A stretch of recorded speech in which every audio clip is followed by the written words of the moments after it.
कई जिलों में एक साथ जानलेवा कफ सिरप को लेकर हाहाकार मचा हुआ है। मध्य प्रदेश के छिंदवाड़ा में अब तक 9 बच्चों की मौत भी हो गई है। दावा किया जा रहा है कि बच्चों की मौत जहरीले कफ सिरप को पीने की वजह से हुई है। और वहीं राजस्थान के भरतपुर में 2 बच्चे और सीकर में 1 बच्चे की मौत हुई है। ये दावा है कि कफ सिरप की वजह से ही हुई है। 23 दिनों में 2 राज्यों में 12 बच्चों को जान गंवानी पड़ी है।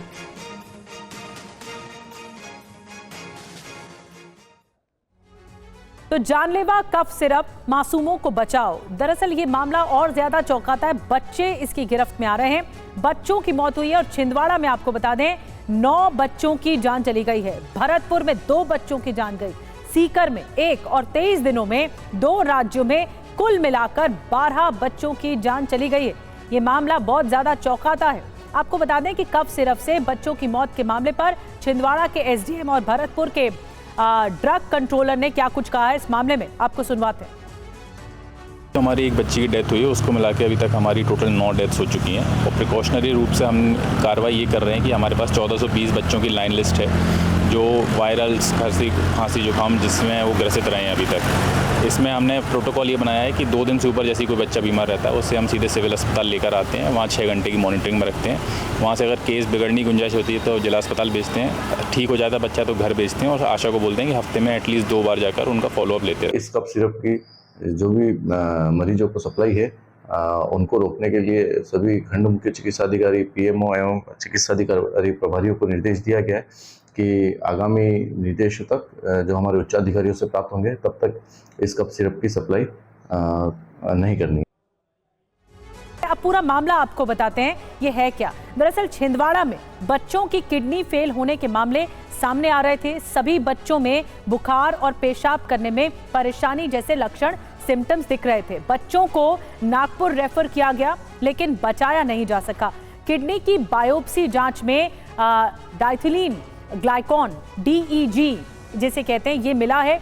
रिपोर्ट आने पर छिंदवाड़ा के कलेक्टर ने कफ सिरप जो बच्चों ने जिसका सेवन किया था इस कफ सिरप को बैन कर दिया है। और आपको बता दें कि जबलपुर कैसे स्वास्थ्य टीम पहुंची, क्योंकि जांच वहां तक पहुंच गई है।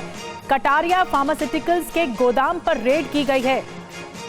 कटारिया फार्मास्यूटिकल्स ने ही छिंदवाड़ा में सप्लाई किए थे कफ सिरप और इसीलिए यहां पर रेड की गई है। दावा किया जा रहा है कि इन्हीं के कफ सिरप पीने से बच्चों की जान गई है और यहां पर देखिए रेड की गई है, जांच टीम पहुंची है।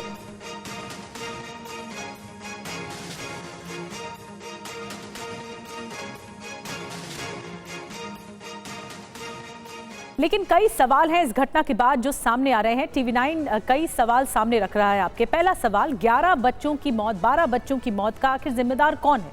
अचानक से 12 बच्चों की मौत हो जाती है। कफ सिरप पीने से बच्चों की क्यों मौत हो रही है?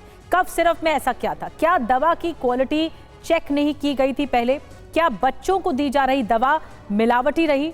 अगर दवा मिलावटी रही तो एक्शन क्या लिया गया? पहली शिकायत के बाद विभाग जागा क्यों नहीं? 2 राज्यों के ड्रग कंट्रोलर आखिर इस मामले पर क्या कर रहे थे? हमारे साथ भोपाल से शुभम गुप्ता इस वक्त लाइव हमें ज्वाइन कर रहे हैं, क्योंकि मामला मध्य प्रदेश का भी है और राजस्थान का भी है। लेकिन मध्य प्रदेश में जो भी मामला आया छिंदवाड़ा से वो बहुत चौंकाने देने वाला है। शुभम, इस मामले में बताया जा रहा है पहले भी शिकायत की गई थी, तो जब शिकायत की गई थी तो कोई एक्शन क्यों नहीं लिया गया? पहले क्यों नहीं जागा प्रशासन? देखिए निधि, काफ़ी गंभीर मामला है और कुछ पॉइंट्स में मैं इस मामले को समझा देता हूँ। सबसे पहली मौत, चूँकि दिसंबर के ही महीने में 23 दिन में 6 बच्चों की मौत होती है।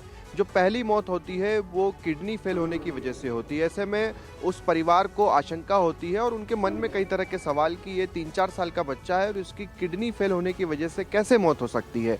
इसके बाद उन्होंने स्वास्थ्य विभाग को कहा। 3-4 दिनों में और भी बच्चों की मौत हो गई, 2 और बच्चों की मौत हो गई, 3 बच्चे हो गए, तीनों बच्चों की किडनी फेल होने की वजह से मौत हुई। उसके बाद स्वास्थ्य विभाग का अमला वहाँ के जो पानी था कुएं का उसमें और चूहों के सैंपल लेने में लगा रहा। उन्हें लग रहा था कि यहाँ से किसी तरह का कोई संक्रमण फैला है और उसी की वजह से बच्चों की मौत हो रही है। वो रिपोर्ट्स भी सामने आई और उसके बाद ये निष्कर्ष निकला कि पानी और चूहों की वजह से इन बच्चों की मौत नहीं हुई है, इसका कारण कुछ और है।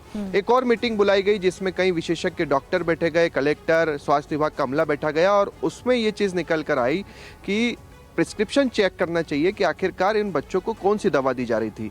सारे बच्चों के जो डॉक्टर्स ने प्रिस्क्रिप्शन लिखे थे, जो दवाएं लिखी थी, तो उसमें ये कॉमन 2 सिरप मिले जिसमें से एक कोल्ड्रिफ भी था।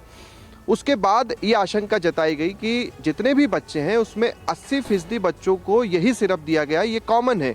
लिहाजा छिंदवाड़ा के जो कलेक्टर थे उन्होंने इस पर प्रतिबंध लगाया कि जब तक की जांच रिपोर्ट नहीं आ जाती इन सिरप को हम बैन करते हैं। अब ये आंकड़ा लगातार बढ़ता गया, चूँकि छिंदवाड़ा के पास में ही तकरीबन 100 किलोमीटर की दूरी पर ही नागपुर है जहां पर बेहतर स्वास्थ्य सेवाएं बच्चों को मिल सकती थी। लिहाजा इन बच्चों को छिंदवाड़ा से नागपुर रेफर किया गया और वहाँ के जो सरकारी अस्पताल है वहाँ पर इन बच्चों की मौत हो गई। अभी भी 4 से 5 बच्चे वहाँ पर निधि एडमिट है।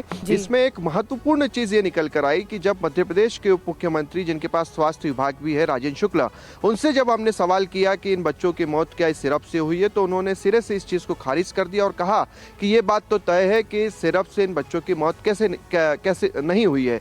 इसे लेकर कांग्रेस ने भी सवाल उठाए हैं और उनका कहना है कांग्रेस का कि बिना किसी जांच रिपोर्ट आने से पहले स्वास्थ्य मंत्री या उप मुख्यमंत्री कैसे इस सिरप कंपनी को क्लीन चिट दे सकते हैं। आईसीएमआर भी इसकी जांच पड़ताल कर रहा है।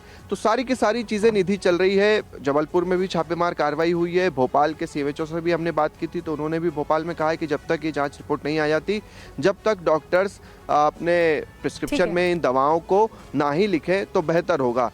तो फिलहाल तो यही चीजें चल रही है और बड़ी जानकारी आप दे रहे हैं कि कुछ बच्चे और हैं जो क्रिटिकल हैं।